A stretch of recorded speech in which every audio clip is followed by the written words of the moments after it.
bien-aimés, la paix de Dieu dans vos maisons. Toujours dans le cadre de notre émission Rema News, nous sommes là encore sur notre plateau avec un serviteur de Dieu que nous recevons. Je voudrais lui demander de se présenter. Shalom. Shalom, ma soeur. Pouvez-vous vous présenter? Merci. Je m'appelle Jean-Luc Kamani. Je suis un chrétien d'abord et serviteur de Dieu.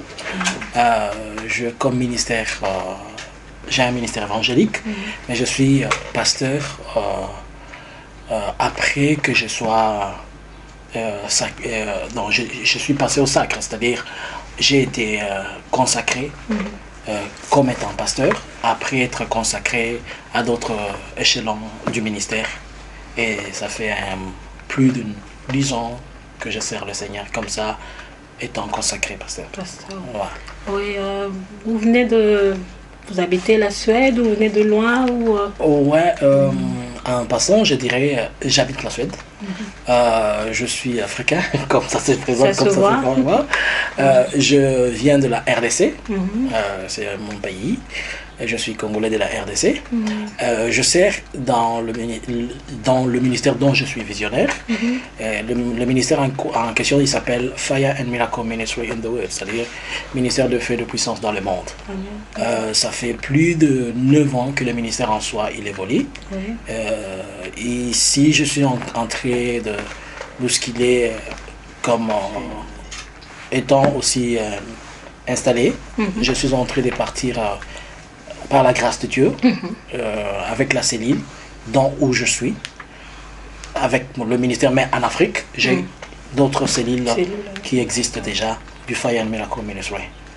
Mais aussi, j'entretiens des contacts avec le peuple de Dieu, en conseil, en orientation. J'ai quelque chose que je partage souvent avec le peuple de Dieu que j'appelle Short Impact Message. Chaque soir, je fais des messages courts d'au moins 10 minutes que j'essaie de distribuer sur les réseaux sociaux. Ce sont des messages audio. Je prie, j'oriente et des messages pour encourager et rappeler au peuple de Dieu selon la révélation, selon ce que Dieu peut donner. Voilà. Voilà, vous avez écouté. Maintenant, nous connaissons le pasteur Luc, pasteur Jean-Luc. Merci. Notre mission parle du temps de la fin. Ok. C'est déjà la fin? Oh, c'est déjà la fin. Si on dit, où elle viendra. Si on dit c'est déjà la fin, c'est comme si on disait que ça s'arrête et que tout le monde doit fuir. Mais c'est la fin qui s'annonce. Étant chrétien, étant des gens qui connaissent Dieu, nous devons comprendre que la fin, elle s'annonce, que l'on n'accepte pas, que l'on fasse semblant, mais la fin, elle s'annonce, elle s'annonce sous toutes ses formes prophétiques. Comment? Si nous parcourons les Écritures et si nous lisons ce qui a été dit dans l'Ancien Testament par plusieurs prophètes, notamment le prophète Daniel, le prophète Jérémie et tant d'autres, le prophète Ézéchiel, il a été annoncé prophétiquement. Mais Christ nous a amenés à la dimension matérielle de cette révélation. Nous disons que nous allons vivre, nous allons voir, nous allons contempler certaines choses. Et parmi les choses que Christ nous a données, parmi les éléments que Christ a permis à l'Église de voir et de comprendre, si on parcourt le livre, les Écritures, et notamment, il est tellement concentré dans les livres de Matthieu, chapitre 24, puisque vous pouvez associer ça en vous référant aussi dans le livre de Daniel à son chapitre 9. Vous allez comprendre lorsque Daniel est en train de parler des semaines. Et lorsque vous entrez dans les livres de la Révélation, à l'Apocalypse, vous allez comprendre de quoi il est question. Mais déjà dans le chapitre 24, Christ est en train de donner des éléments clés, des signes que nous parler de ces quelques signes. De quelques signes, par exemple. Christ nous dit que lorsque vous allez voir qu'une nation s'élève contre une autre. Aujourd'hui, nous sommes en train de voir. Et les grandes puissances, ils détruisent les petites. Et les petites, ils détruisent. Et vous allez voir que même ceux qui étaient frères, ils sont toujours en conflit. On a des conflits sur la terre qui ne finissent pas. Par exemple, vous allez posez-vous la question, il y a ces conflits fameux de la Syrie. Ça prend des années que ces conflits-là ne finissent pas. Et ce sont des nations qui s'élèvent contre les autres. Les conflits dans les régions de Grands Lacs. Par exemple, dans notre pays, la RDC, ça fait plus de 20 ans. Si vous allez remarquer ce qui s'est passé en 94 au Rwanda avec le phénomène, avec le problème des génocides, vous voyez ce qui se passe au Sud-Soudan, ce qui se passe en Somalie, ce qui se passe un peu partout. Donc, il y a nulle part sur Terre où les gens peuvent dire qu'ils sont suffisamment épargnés. Et récemment, quand la France était en train de célébrer son indépendance et ses jours, personne ne savait ce qui pouvait arriver. Mais brutalement, au moment de la fête, tout le monde est passé de la fête au deuil à la seconde. Donc, ce sont des éléments. Et Christ a dit que lorsque vous verrez ces choses, ça ne sera que le début de la douleur de l'enfantement. Et comme il y a douleur de l'enfantement, c'est qu'essentiellement le bébé sortira. Et ce bébé dont on est en train de parler, ce n'est rien d'autre à part l'événement qui suivra le cours du temps. Devons-nous avoir peur de ces choses en tant que chrétiens Nous devons craindre Dieu en tant que chrétiens. Si tu as peur de ces choses, c'est que tu as peur. Un chrétien n'a pas peur de la mort. Normalement, un chrétien ne doit pas avoir peur de la mort, puisque l'apôtre Paul a dit, vivre est un gain, un mourir dans le Christ, ça vaut la peine.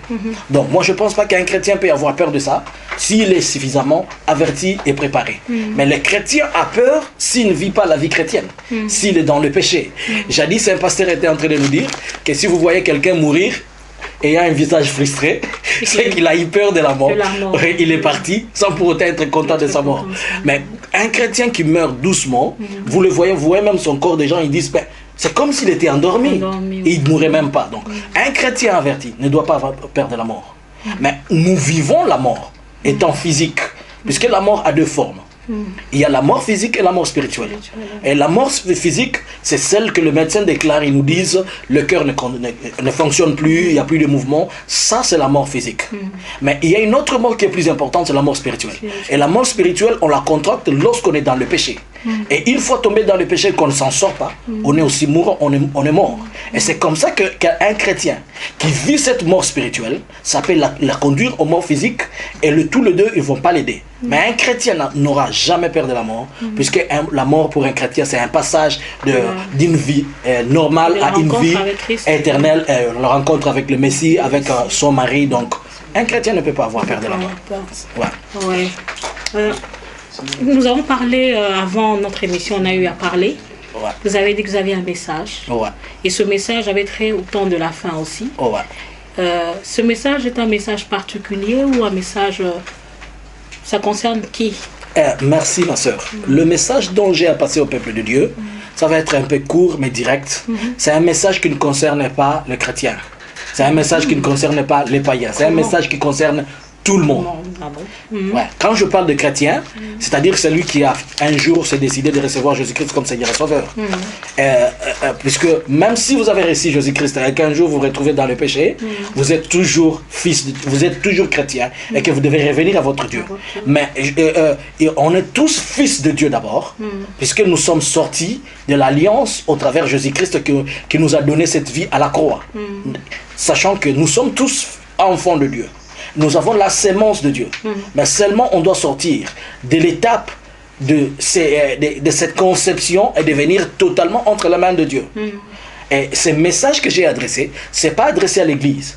Ce n'est pas un message pour le chrétien, disons, entre parenthèses, le chrétien, le musulman, le bouddhiste et tout. Mais c'est un message pour tout le monde, toute la créature. Tout être vivant. Tout être vivant, exact. Tout celui qui vit, tout celui qui respire est censé comprendre que ce message le concerne. Que tu l'acceptes ou pas, mais c'est un message pour toi.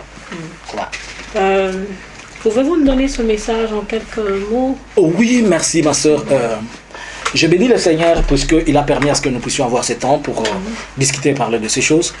En fait, le message en soi, quand il a commencé, je crie que c'était un message qui s'était adressé à moi. Et je savais que le message me concernait moi. Mais avec le temps, puisque vous allez voir qu'il y a des fois que Dieu évolue et parle à un homme en évoluant. Le message, quand il a commencé, tel que je l'ai dit, je pensais qu'il était à moi. Donc c'était comment? C'était l'année passée. J'étais entré... J'étais dans mes moments de retraite individuelle, de prière. Et pendant que je me reposais, c'est-à-dire pendant mon sommeil, j'ai entendu une voix audible me parler, me dire, Luc, tout ce que tu es en train de voir sur terre, ce n'est que le début du commencement de la fin. Là, j'ai eu le temps de m'asseoir devant Dieu et continuer à prier. Pendant que je priais Dieu, une autre chose est venue quelques mois après. Et donc, là, c'était purement, je suis en train d'abord de parler de ce que Dieu m'a fait comprendre. Et là, je pensais que c'était à moi. Pour la deuxième fois, j'étais avec un ami, j'ai fait un rêve que j'étais avec un frère. Nous étions en train de causer, nous étions en train de bavarder dans un avenir. Brutalement, j'ai vu le ciel s'ouvrir. Et quand on a vu le ciel s'ouvrir, et moi et lui, on a paniqué puisque le ciel s'est ouvert et il y a eu un bruit.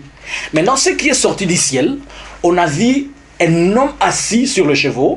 Il était habillé en blanc, avec un cheval blanc. Et derrière lui, il y avait des milliers de personnes. Tous, ils étaient sur des chevaux, ils étaient tous habillés en blanc. Mais la façon dont ils descendaient, c'était un bruit inexprimable. Personne ne pouvait résister à ce bruit-là. Personne ne pouvait contenir ce bruit-là. Ça fait que nous fuyions tous. Chacun est parti dans sa direction. Puisque ça a dominé le monde entier. Mais quelques minutes après, moi j'ai dit au frère, nous avons fui sans savoir ce qui se passe. Moi j'aimerais un peu vérifier ce qui se passe. Dehors, lui il a refusé de sortir. Moi je suis sorti. En sortant dehors, j'ai vu les avenues étaient secs. Il n'y avait personne dans les avenues. Je suis parti dans l'église et je n'ai trouvé personne. Je n'ai vu ni le pasteur, ni l'église, ni le fidèle, ni les choristes, ni quoi que ce soit. Mais quand je suis sorti dehors, j'ai trouvé cette armée-là qui était descendue, dominant la terre entière. Et c'était une paix durable qui n'a jamais eu de paix comme celle-là. Et je suis sorti de ce sommeil-là. Jusque-là, le message, il était à moi. J'ai dit gloire à Dieu, je priais. Mais quelques mois après, j'étais dans un autre programme de prière, dans une retraite individuelle, je m'excuse de trop parler de moi dans ce sens-là. Alors, j'étais en train de méditer la Bible en priant, en genoux. Là, j'ai vu une vision claire. Ce n'était pas un songe, je parle de vision. J'ai vu, j'étais dans la vallée. Et il y avait un homme au niveau de la montagne. Cet homme-là me parlait en me donnant des instructions. Il y avait devant moi des milliers de gens. Il m'a dit ceci, Luc parle à ces gens. Alors ce qu'il m'a dit de dire aux gens, c'était quoi? De parler des gens 3,16. Car Dieu a tant aimé le monde qu'il a donné son Fils unique, afin que quiconque à lui, et afin que quiconque croise à lui ne périsse pas, mais qu'il ait la vie éternelle. Alors c'était suffisamment simple. C'était comme si j'étais en train de dire 1 plus 1 égale combien. Mais il y avait une multitude de gens, mais personne ne m'écoutait à part quelques-unes des personnes. Tout le monde était occupé. Les gens étaient dans les business, les gens étaient en train de se marier, les gens étaient en train de faire la politique. Donc, on ne donnait même pas oreille à ce que je disais. Je lui ai dit, ton peuple ne m'écoute pas. Il m'a dit pour la deuxième fois, Luc, parle-leur. J'ai répété la même chose. Je lui ai encore dit, on ne m'écoute pas. Il m'a dit pour la troisième fois en tonnant, Luc parle à ces gens. Et quand je dis pour la troisième fois qu'on ne me comprenait pas, c'est à ce moment qu'il a dit, alors je vais me dévoiler qui je suis. Il a ouvert ses mains, il a sauté comme une colombe, et automatiquement quand je regardais, j'ai crié, j'ai dit, Jésus, c'était toi. Et je me suis vu, moi, et les gens qui m'écoutaient, avec lui, on a été enlevés. Alors, je suis sorti du rêve. Ça ne veut pas dire que moi aussi je pars directement. Ça ne veut pas dire que moi je suis saint. Mais seulement j'ai compris que Dieu, Jésus-Christ était en train de s'adresser à ses serviteurs. Le pasteur qui nous enseigne. Ton pasteur dans ton église. Un autre serviteur à gauche, à droite. C'est l'image de ce Luc-là à qui Jésus-Christ était en train de parler. Mais il a donné l'instruction à Luc qu'on explique au peuple de Dieu que maintenant nous devons remettre notre vie entre ses mains. Mais peu étaient en train d'écouter. Et comme c'est une histoire qui peut arriver brutalement, et personne ne connaît. Il y a deux choses que personne ne connaît. Personne ne connaît quand est-ce que Christ va venir, et personne ne garantit quand est-ce qu'il va mourir. Alors, sachant que l'une des choses peut précéder, la mort peut te précéder, ou bien Christ peut venir si tu as suffisamment le temps d'attendre que Christ revienne, mais s'il venait, et que tu n'es pas prête, qu'est-ce que tu seras? Et c'est à ce moment-là que j'ai compris que le message est sorti du phase individuelle, il est devenu un message pour tout le peuple de Dieu. Mais en écoutant le message il semble, par rapport à Apocalypse, quand nous lisons, il y a une différence ou c'est codé ou... Non, c'est pas codé, puisque si vous lisez les Écritures dans le livre d'Apocalypse, tout est clair. Et quand il est en train de parler de cette église, il parle d'abord premièrement à cette église, et puis il parle au cet ange qu'il a envoyé, et vous allez comprendre que c'est comme le tonnerre qui s'annonce, et puis il y a un ange qui descend, et le chef suprême de l'armée qui était devant là, il vient, il parle, il vient pour sauver son peuple. Donc c'est la venue de Christ totalement. Mais il y a une chose aujourd'hui que l'église a ignorée. L'église, nous ne parlons plus de la venue de Christ. L'église, nous sommes suffisamment concentrés dans ce qui est de ce monde. C'est l'image de ce qu'il m'a dit, j'étais en train de voir. Puisqu'on parle au peuple de Dieu, mais on ne parle pas au peuple de Dieu de comment nous sommes sur terre étant transitaires. Un jour, tout va passer, mais l'écriture ne passera pas. Christ lui-même, ce qu'il a dit, ça vivra et ça restera. Mais alors, nous devons comprendre que nous sommes là, étant des transitaires. Étant en transit, on ne fait pas comme si on est totalement propriétaire de l'endroit. Nous devons penser, quels que soient nos rôles, quels que soient nos positionnements, quelles que soient les finances, quel que soit tout ce qu'on a, qu'on s'imagine qu'un jour, on passera. Et si on passait, où est-ce qu'on ira? Tu vois, aujourd'hui, tout le monde utilise le téléphone. Et avec son téléphone, facilement, on garantit, je peux dire, on garantit les appels. C'est-à-dire, j'achète automatiquement mes crédits prépayés. Je peux parler, je sais que demain, je n'ai pas besoin de quoi que ce soit puisque j'ai la connexion. Mais qui peut me dire qu'il a garanti son lendemain? Il a acheté au moins les prépayés de son souffle de sa vie de demain. À ce moment qu'on est en train de parler, il y a de ceux-là qui sont déjà décédés. Il y a de ceux-là dans les 5 minutes, ils vont mourir. Mais si au moins tu n'as pas acheté les prépayés de ta vie, c'est-à-dire tu n'as pas remis ta vie entre les mains de Jésus-Christ, qu'est-ce que tu seras? C'est un message pour nous rappeler. C'est un message pour rappeler au peuple de Dieu que nous devons revenir vers lui. Et toi qui n'as pas encore crié à Jésus-Christ, c'est ton temps.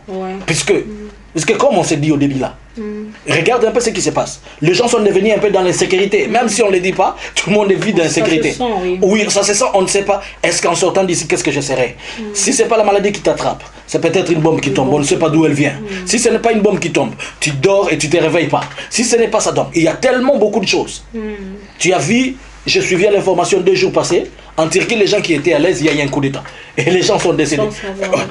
Qui a préparé et qui a prévu ces choses? Tout cela nous réfère à ce que Christ a dit.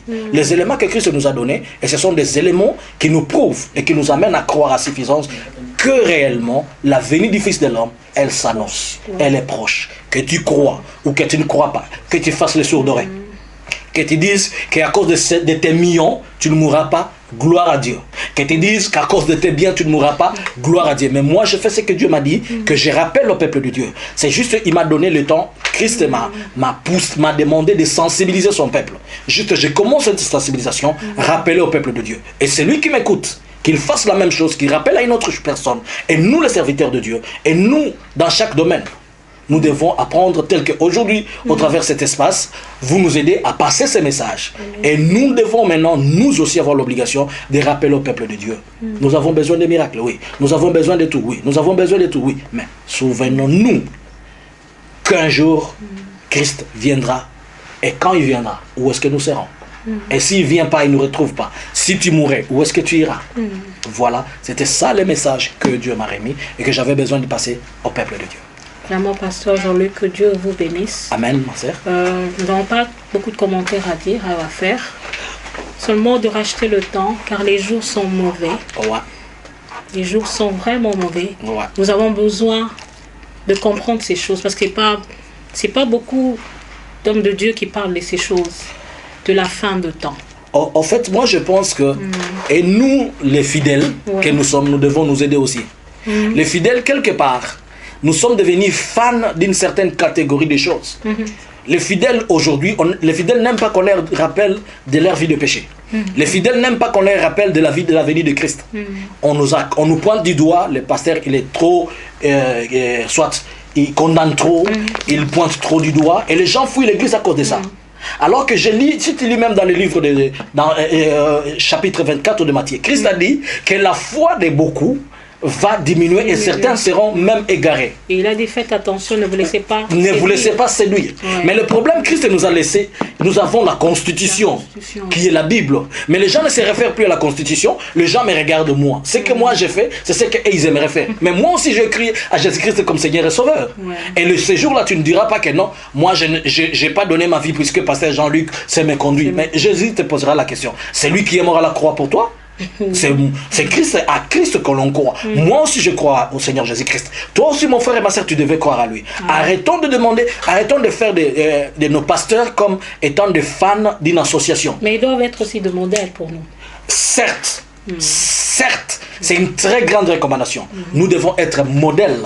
Nous devons présenter, nous devons pas être comme, permettez-moi, que les gens ne me prennent pas très mal. Je suis musulman. Un jour, on avait un cheikh qui nous avait l'habitude de nous dire suivez ce que je vous prêche, mais ne suivez pas ce que je fais. Ça c'est purement. Je ne m'attaque pas à ces gens-là, permettez. C'est juste un cas. Oui.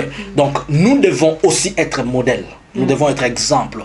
Par exemple, Je vais pas dire au peuple de Dieu qu'il n'est pas bon de fumer, tant que moi seul je fume. Je ne vais pas dire au peuple de Dieu que de ne pas boire, tant que moi seul je suis alcoolique. Je ne vais pas leur demander d'abandonner l'adultère, l'impudicité, tant que moi-même je le vis.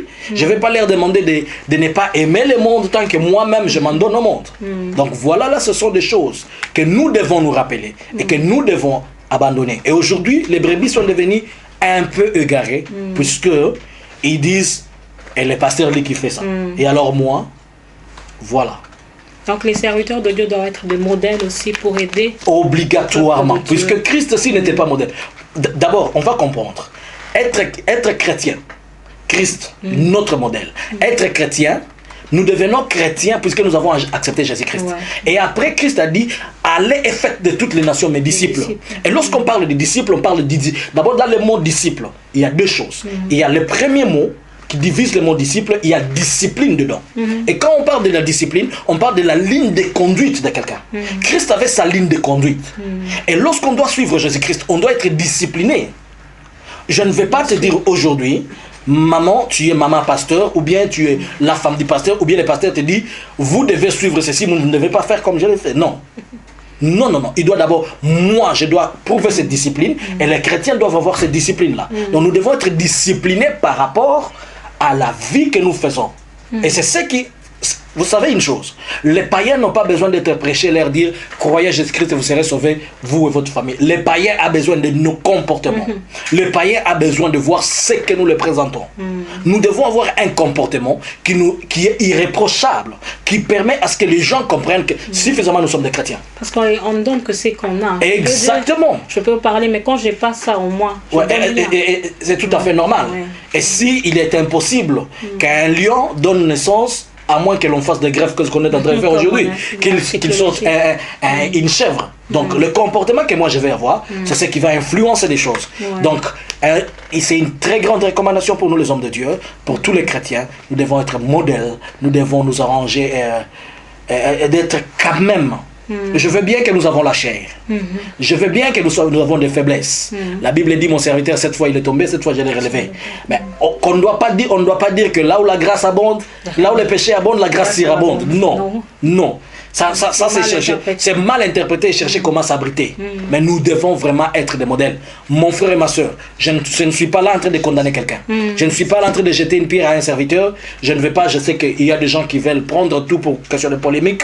Je ne veux pas que quelqu'un se soulève et qu'il dise le pasteur Jean-Luc est passé pour nous insulter, nous les pasteurs. Non, je suis venu parler au peuple de Dieu, mais seulement on doit se rappeler. Vous savez une chose que j'ai remarqué, nous les hommes de Dieu, nous ne voulons jamais être enseignés, mais nous voulons que les autres soient enseignés. Nous voulons jamais qu'on nous rappelle, mais on veut rappeler les autres. Alors que prenons du temps pour nous rappeler. Rappelle-toi aussi, comme moi aussi je dois me rappeler, à suivre Jésus-Christ. Et puis un bon maître doit être un bon élève avant d'être un bon maître. Christ a dit, tu veux être maître, il faut d'abord être serviteur. Et pour être serviteur, il faut accepter être au service de lui, celui qui te commande. Nous sommes au service de Jésus-Christ. Il nous commande, et il nous commande dans quoi? Nous avons tous, je le répète chaque fois, d'entre nous tous, qui peut dire que jadis, il ne savait pas gêner, il ne savait pas prier. Il ne savait pas que si tu as un programme de prière, par exemple, tu devras faire... On faisait 3 jours secs avant de monter à la chaire. Mais aujourd'hui, il y a des sénateurs qui disent, toi tu pries jusqu'aujourd'hui, tu n'as jamais vu Jésus. On pense que voir la gloire de Dieu, c'est plus qu'on met une belle veste, on roule à carrosse, on essaie un peu de faire des voyages et on s'imagine que c'est ça qui donne l'accès à la gloire de Dieu. Non, la gloire de Dieu, c'est dans la crainte de Dieu, c'est dans le respect, c'est dans même la sainteté. Alors nous qui parlons de ces messages, de la venue du Fils de l'homme, et nous qui rappelons au peuple de Dieu que nous devons revenir vers lui, nous devons être vraiment des modèles. Je veux bien qu'on ne doit pas être 100%, parce que Christ lui-même, il arrivait à faire des choses que les gens ne supportaient pas. Il a fouetté les gens dans les églises. Il y a eu des pics qui sont venus sur ses pieds, et les gens se sont lamentés. Comment toi, un homme pur, tu veux t'asseoir à côté des personnes impies? Le monde peut nous dire des choses, il peut nous lancer des choses, mais c'est mieux que l'on dise des choses qu'on ne te retrouve pas. Mais quand on t'y retrouve, c'est que tu es condamnable par la loi. Amen. Voilà. Amen, amen. Pasteur Jean-Luc a tout dit. Je pense que vous étiez nombreux à nous suivre. Le message du temps de la fin. Es-tu prêt? Christ revient bientôt. Christ revient bientôt. Je pense que ce message nous interpelle à nous tous, chrétiens, non chrétiens, musulmans, méthodistes, adventistes, branhamistes, tout le monde.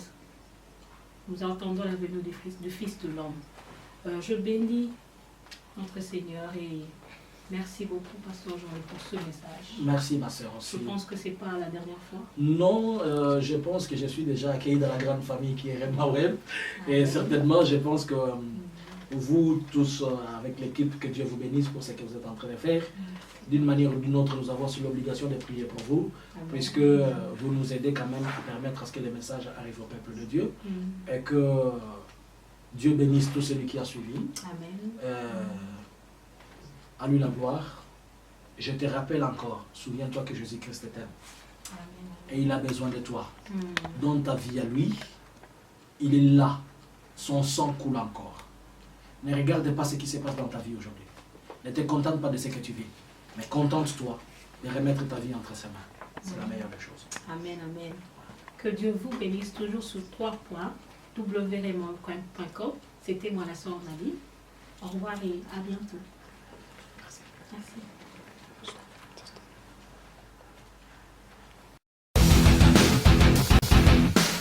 Rema Web TV.